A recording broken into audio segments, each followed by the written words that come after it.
what is it with me and Guardian Farms?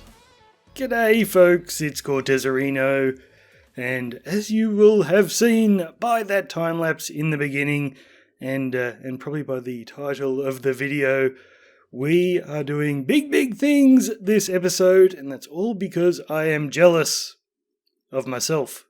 You see, I've had this world for, I don't know how long now, over a year, probably about a year and a half, and we've done quite a bit here, and I've got most of the goodies that I want to have, but I have started playing on the Evermore server, and we're only 3 episodes in, and there are some things on that server that I've got even better than I have here, so I'm getting very jealous of myself. So speaking of that, my shulker boxes for this world, the entire time I've played, I've had enough shulker boxes to fill up my ender chest. Some of them are over at the Guardian farm now.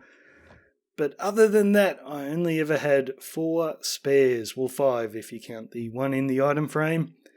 But yeah, on Evermore I spent 24 hours in the end, and I have so many shulker boxes there. So finally, I bit the bullet and I went back to the end cities for the second time, and we have loaded up. I would have thought I'd get more than that, but that's all I got in the end, and we've got a bunch more elytra as well. Let's go off topic for a second. While we're here and showing the extra little things I've got in the base, let's do the rounds. So this is a tiny little adjustment that I did, probably about 2 months ago, but I never showed it. So I've got my items here in the bottom chests.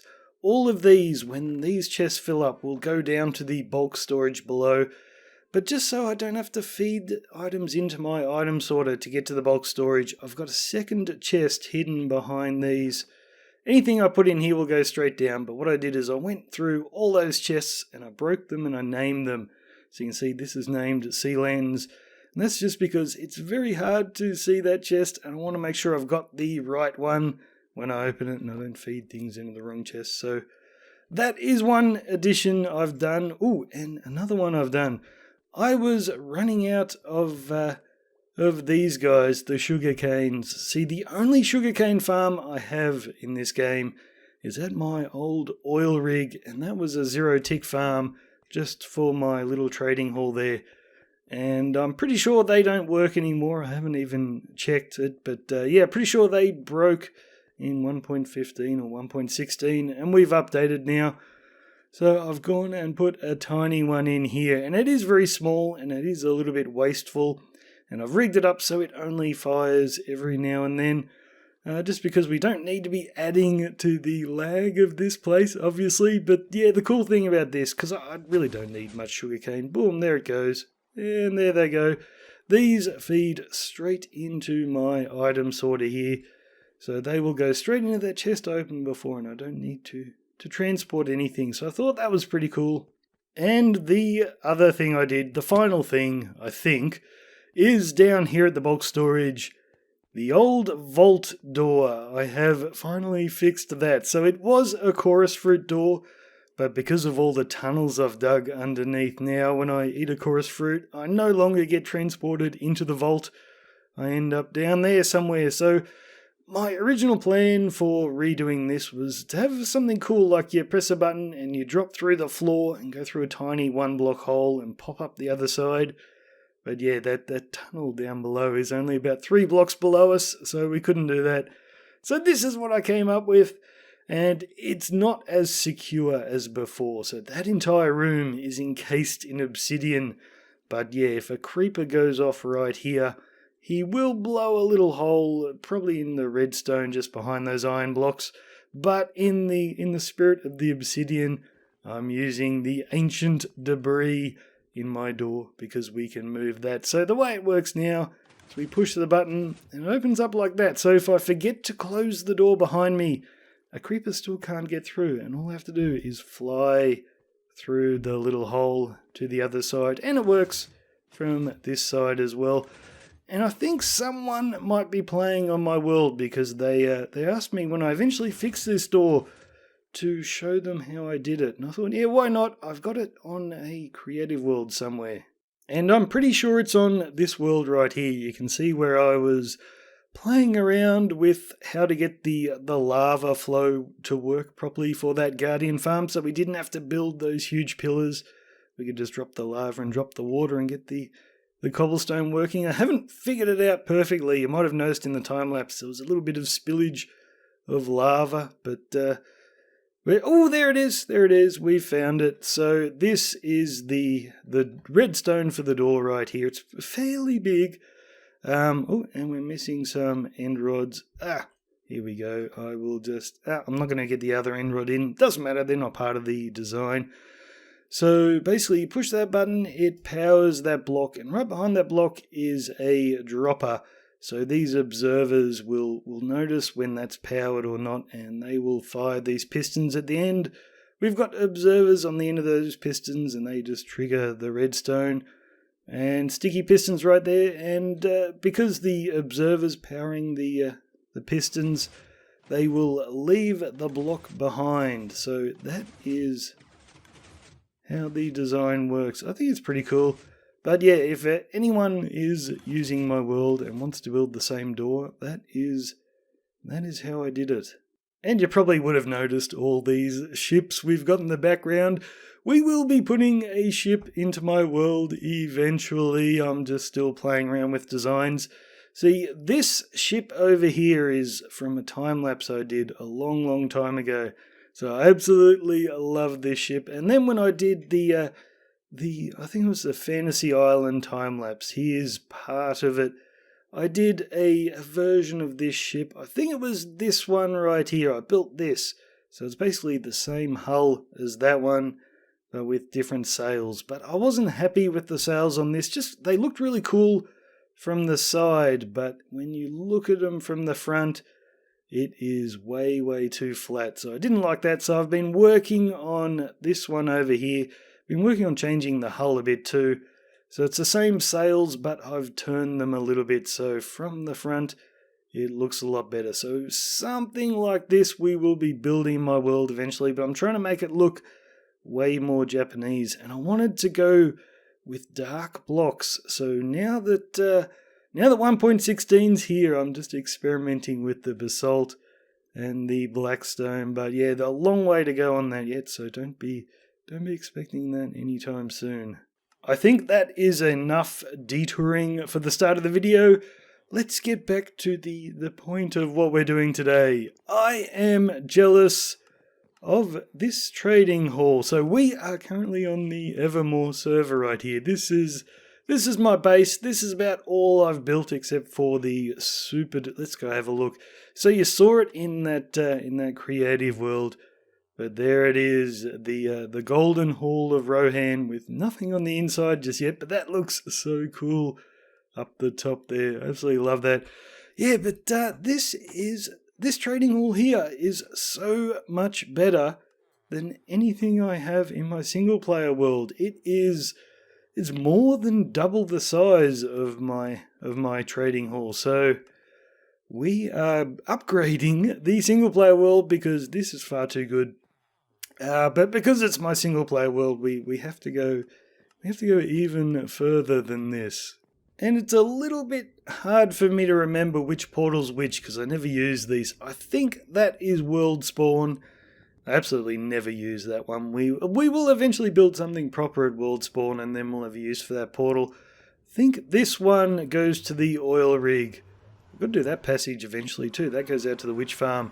So this was my starter base. We've got a little pumpkin and melon farm there. A little iron farm, which I don't know if that version of the iron farm even works anymore. Oh, it does. Okay, cool. But I think I'll still get rid of all the villagers up there. My zero tick farm is actually hidden in the ground over here. I think it's kind of underneath our feet. We can't even see that, but this is the oil rig that I never use anymore, although underneath is my slime farm, so it's still worth keeping this around just for all the goodies we get there. But yeah, let's find our way underneath. There's actually a lot going on in this tiny little oil rig. We've got cactus farms, we've got lots of stuff. Yeah, but down here is my trading hall, and we've outgrown it, I think, so it's still pretty cool. We've got all the trades that I really want here. But it is so hard to get emeralds. So I've got all those farmers up the front that I trade with. But because I'm never here, that pumpkin and melon farm doesn't really work fast enough for me. Sugarcane doesn't work at all anymore.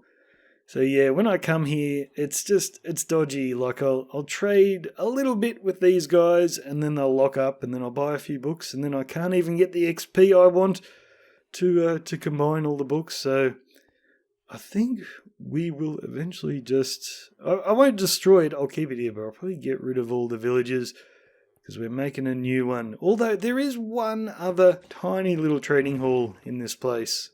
And that is over at World Spawn, and it's actually very, very close. We're just coming down here. Oh no, I do have a tiny bit more sugarcane there, but we will be getting rid of that. So just under this hill, this was the very first trading hall I built when I was coming up with the design for that other one under the oil rig. And so I've got villages down here. This is much more like my current version that you all know about if you've watched the tutorial.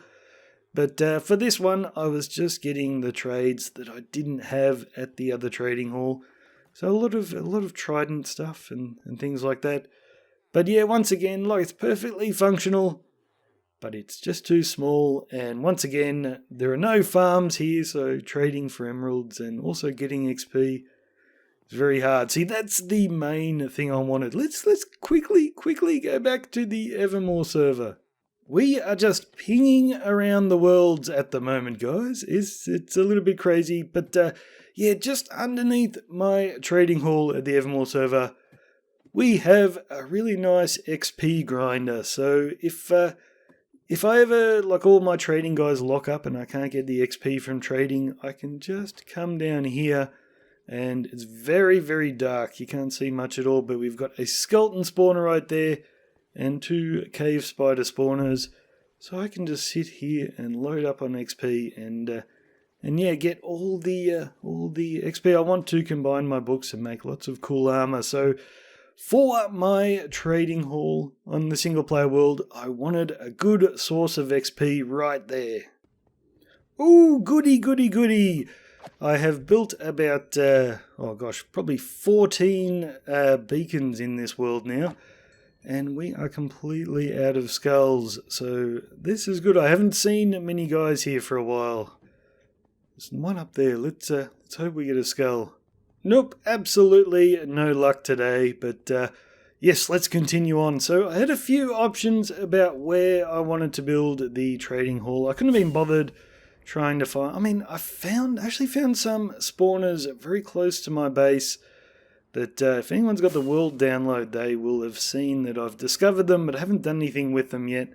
But I don't want to have a trading hall at the base, just in case I end up killing one of the pillagers with a banner and I get a raid triggered. I don't want that happening around my castle and my mountain village, because they'll destroy all the leaves and yeah, it'll be terrible. So one option was to do it at the end portal, so I could have a trading hall right there, and whenever I need XP I could just go into the end. But then I would have to actually build an Enderman farm, which I find them annoying because they take so long to get to.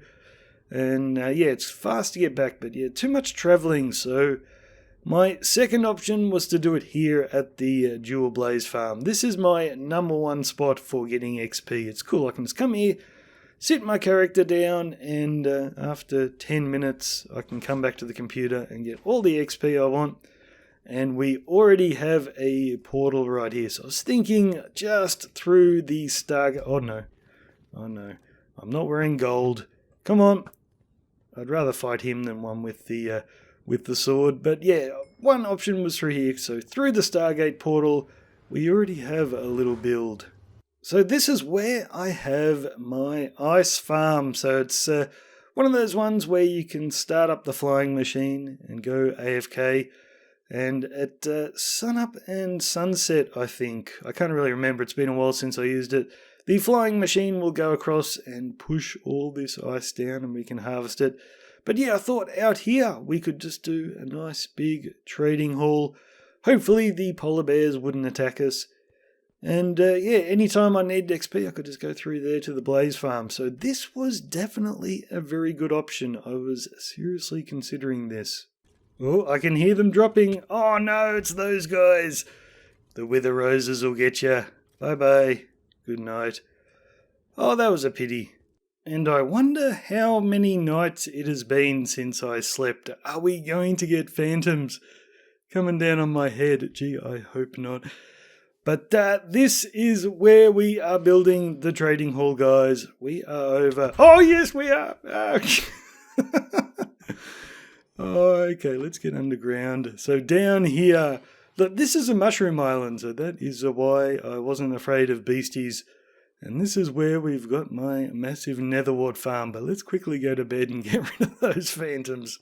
Okay, are we good? Not really. You're going to set me on fire? Just die already. Just die. Thank you.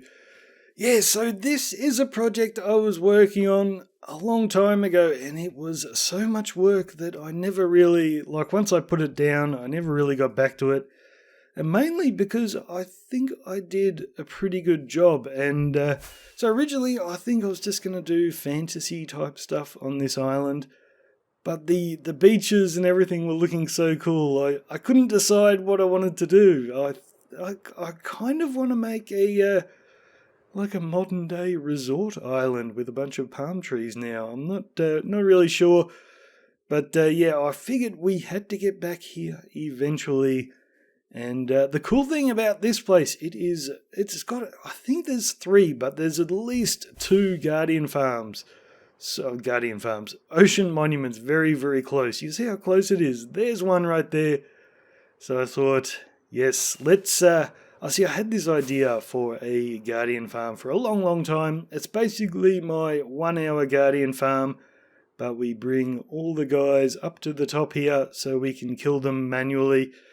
And we've got the campfires there, so if I want to walk away, they'll still die. They'll all fall down there, and I'll still get all their drops.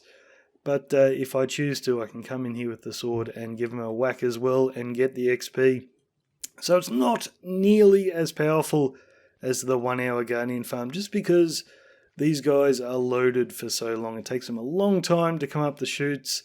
And then they swim around a little bit there, but they all come down here eventually. So it's much slower than the 1-hour Guardian farm, but we do get all the lovely XP. And oh yes, I've done a few additions since the time lapse. But yeah, how cool is it just to have the little XP grinder right there inside of the trading hall? That is going to be so cool. But yeah, I think the clincher for me, and these chests aren't linked up to anything yet, but if we go down here, the absolute clincher for me to do it at the Guardian farm is the cod, because usually I just throw this away. I've got no use for it. But we can trade them for emeralds with the fishermen, so that was absolutely perfect, guys. We've got a source of XP and a source of emeralds right here in the trading hall. And you can see I'm making this pretty big. So you remember the one in the Evermore server? That was 2 sections like this, just in a long hall. I think there were spots for 11 guys on each wall. This one has spots for 12, so this section's 24, that section's 24, but then we are doing a great big cross section as well. It's way more spots for dudes than I actually need, but we are future-proofing this, so when they come out with more enchantments later on, we can add these in. And because we have so many spots, I might actually be able to do it like up here, have a sword in an item frame, so I know all the guys down here are enchantments for swords. We could do something like that. That'd be cool.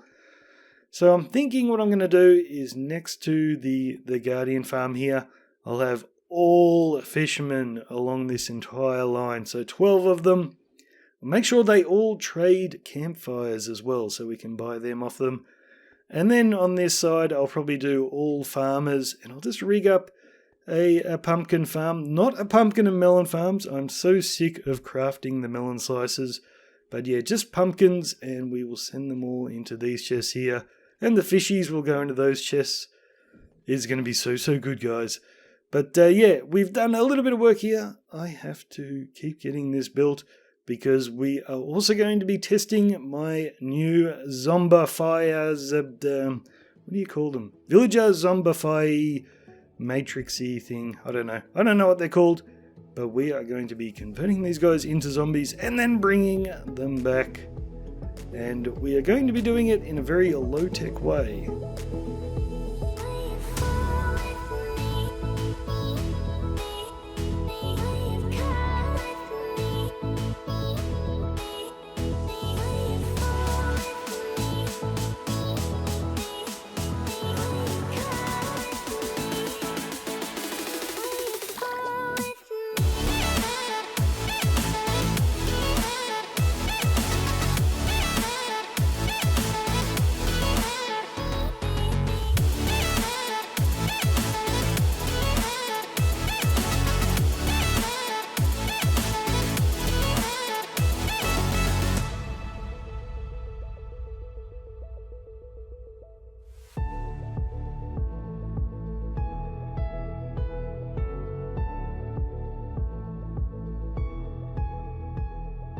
Alright, I think I am done with building for one day, guys. We've done a fair bit. We've made a guardian farm and a pretty huge villager trading hall. The trading hall's not done, obviously. We need a roof on it.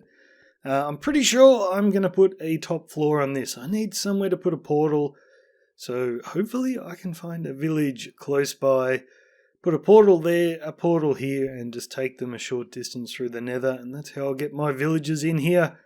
And the zombies should be easy enough. I'll just make a dark room and wait for one to spawn. But yeah, we've fixed up this a fair bit, so I've finally done all the redstone for the sorting system down there. Let's you can see here I've put in some elevators in the time lapse. I had staircases there because I thought they looked cool, but then I rethought that because I needed an easy way to get down here. And these are probably a bit more secure to stop beasties getting into the trading hall. So this is just like in my base. I've got hay bales there so I don't take any damage, and a water elevator on that side. So here's how I've done the storage. On this side we've got all the shards coming in, and they will fill up all 3 rows of those chests. And I've also got a little lava dispenser there, so if that ever fills up, it will get rid of the extra shards. I've only bothered to do that with the shards. Crystals on this side for all those chests, and in the middle is all the other little goodies. So I keep getting dirt in there from somewhere. I don't know where that's coming from. But this thing gets a surprising amount of ink. So that is all, and a surprising amount of dolphins. So yeah, if you want me to do a tutorial for this, and you're one of those people that thinks that computer games are real life and would be upset about dolphins falling in there, then this probably is not the design for you. But oh yeah, and you can see my fish going along the water stream, so they go up here. At the moment, this elevator takes me all the way up here, so this will take me up to the top floor, and I'll just make another little drop chute or something to get down into here. But yeah, all my fishies are coming along and coming into these chests, ready for the trading. It is going to be so cool. So that is finally done, that section. So one question you're probably thinking is, I said my zombie fire, I'm going to call it the zombifier. I said my zombifying system would be very low tech, and then you see in the time lapse I go and place a bunch of pistons and iron doors and levers and redstone, and you're thinking that's not low tech. Well, that is just to make it a little bit easier for me. I've got resources coming out my ears, I can do that sort of stuff, but you do not need it. So if you have built my trading hall and you want the what did I call it? Zombifier. You want the zombifier? I will show you how to do that right now, very low tech. So this design is exactly the same as the one in my tutorial, even though it's bigger. Well, actually, the only difference to the tutorial is these chests up the top here. So I put these in my trading hall in the Evermore server, and they are so good. I cannot understate how good these chests are. So usually when you trade with your villagers, you have a big book storage and it takes forever to file them away and then to find them again. But what I do now is, let's say I'm unlocking this dude and he's got an unbreaking trade. I might buy 7 books off him while I'm unlocking him. And I just put those books in the chest above. And then later, when I'm looking for unbreaking books, I can come over to my dude, and before I trade with him, I can just check the chest, and usually there are a bunch of books already up there. It is the best sorting system, storage system for your books. I absolutely love it. I'm never going back to having a big wall of chests for my books. They will always be above the villagers from now on. But let's not bury the lead, guys. What do you have to do to put a zombifying system into your trading hall? So a lot of systems I've seen, what you do is you breed your villager and then you take them to the zombie and you make him a zombie, then you cure him, and then you put him in your trading hall. I definitely did not want to do that, because what happens is you cure him once and you get a discount, but you can cure him again and it gets even cheaper. So I don't want to sit here curing and re-zombifying and curing him again just to get him all the way over and then find, this fisherman doesn't have a campfire trade. That was a waste of time. I want to get them in, unlock them, find out I want to keep them, and then do the zombifying process. So that was reason number 1, that we're not doing it that way. And also the layout of this trading hall, the simple setup where they use their own AI to get to their trading cell, that's not really going to work if we've got a zombie in the way, is it? So we are getting them into the cell, trading with them first, and then we want to zombify them. So what do you have to do? You need to add that trapdoor. And that is it, guys. That is all you need. So it is 1 block lower than the villager will be standing. So he'll be standing on this block where the trapdoor is. You can just see it there. That block, just behind that, have a trapdoor 1 block lower, and that is all you need. So once you've got your villagers all filled up here, all you have to do is let a zombie into the passage behind them. And then what you can do is, if there's one guy you don't want to zombify, you just leave this fence gate up the top here, leave that closed, and the zombie cannot reach him through that trapdoor, through that fence gate. But if you want to zombify them, close that one, open this. Now the villager can't escape and the zombie can't get through that trapdoor because we've got a block above his head there. So they're still stuck, but they can reach each other. So with that closed and that one open, the zombie can come in here, zombify him. Then all you do, close that one, zombie can't reach him anymore, and you can cure him. And if that's not enough, if you want to try it all over again, just open that back up, let the zombie attack him, and when he's done, close that. That is all you need, guys. And then just when you're bringing all your villagers in, just make sure that's always open so they can get through. Simple as, guys, simple as. So to do it the low-tech way, all you need is that... have I been calling that a trapdoor the entire time? I nearly called it a trapdoor again. If I've done that, I'm sorry. They are called fence gates, but yeah, that's all you need. That fence gate down the bottom keeps the villager in place, and opening that one allows the zombie to attack him.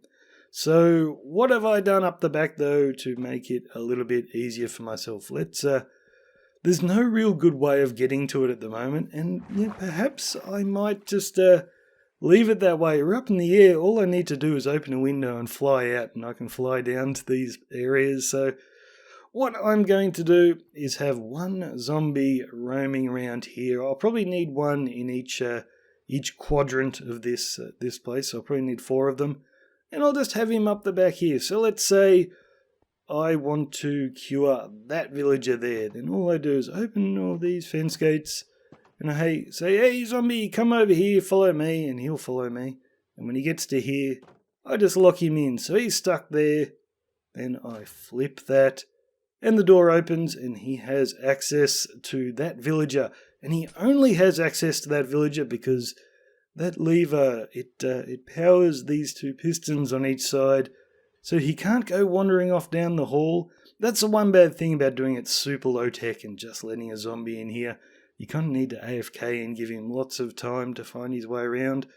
But this way, it can be instant. As soon as I open that, he'll go, rah, attack the villager. The fence gates will be like that. He'll attack him.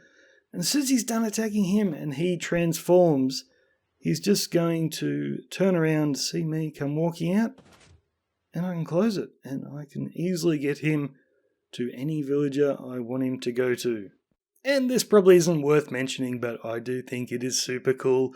I'm always stacking anvils up like this in case one of them breaks. But the problem is, as soon as one breaks and then I have a little, like I have a pillar of anvils that is shorter than the pillar over there, I always end up just making another one and dumping it straight on. But you'll notice here, there's a little hole in the roof. I'm going to stack these up so high. I'm going to stack them up to build a limit. So whenever one breaks, they'll just all drop down and we will have anvils forever. And you'll never notice that one's shorter. And because I'm doing a top floor, I can just keep that going through the next floor. I reckon that'll be pretty cool. Alright guys, the sun is setting. And once again, I don't know the last time I slept. So I've taken my armor off and I might be attacked by phantoms. So we are going to make this quick. We're done for the day, guys. Thanks for watching. I'm Cortezerino. I will see you later.